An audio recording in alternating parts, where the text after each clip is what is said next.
we've got the next question here is, what's the difference between speech level singing and conversational singing?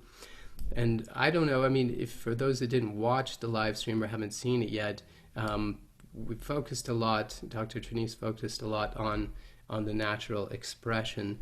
And so I guess it's a pretty logical question for somebody looking at maybe terminology as well, and finding that what you did today was so much about putting it in a conversation, and then they heard speech level singing as perhaps a technique or a topic.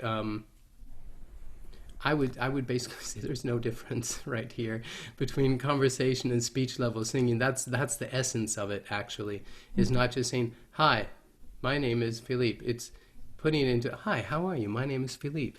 Completely different. Hey, how are you? I'm Philippe. They're completely different sound designs. What would you like to say to that question? Well, because I'm not as well versed in speech level singing methodology and training, I wouldn't feel comfortable saying, well, it's this or it's the same or it's different or whatever. But what I can say is that if it is the approach to recognizing and identifying your own patterns and sounds, then yes. But again, I don't know it. I don't know the process, the pedagogy for speech level singing enough to talk about it intelligently.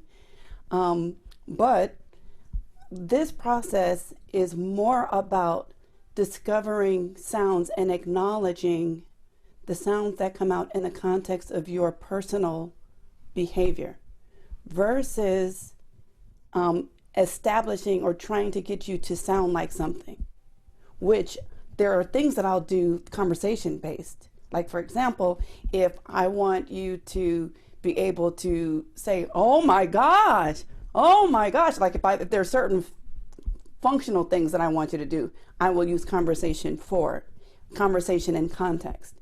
But what I'm doing, the approach or the mindset that I'm looking at has more to do with you discovering the sounds and validating the sound qualities and the approach of your own emotive self. So for people that are well versed, you can validate or say it's different. Sure.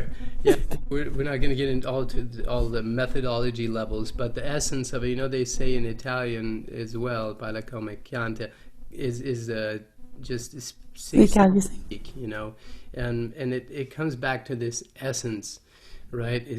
And for me, it also comes back to the essence. We all know, anybody that has a healthy voice and can speak normally with a normal, natural melody for their language and region, you already have all the elements there that are required for singing.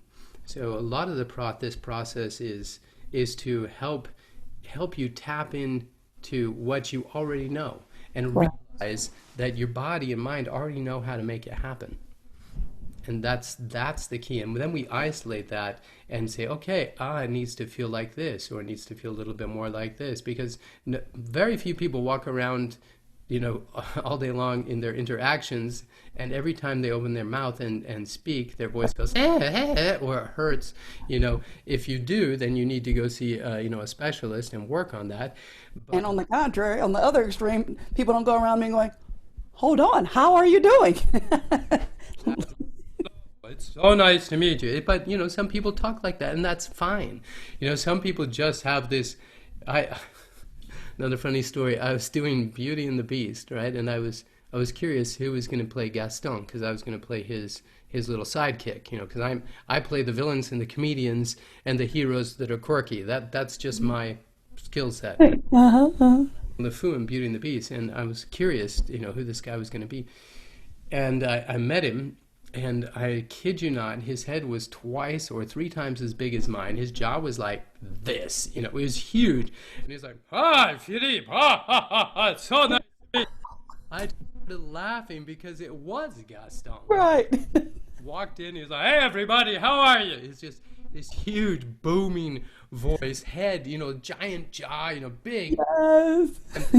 It's just hilarious, and but Disney castings can be frustrating because they'll travel the world to find the character in real life. Right. Believe it. That's hilarious.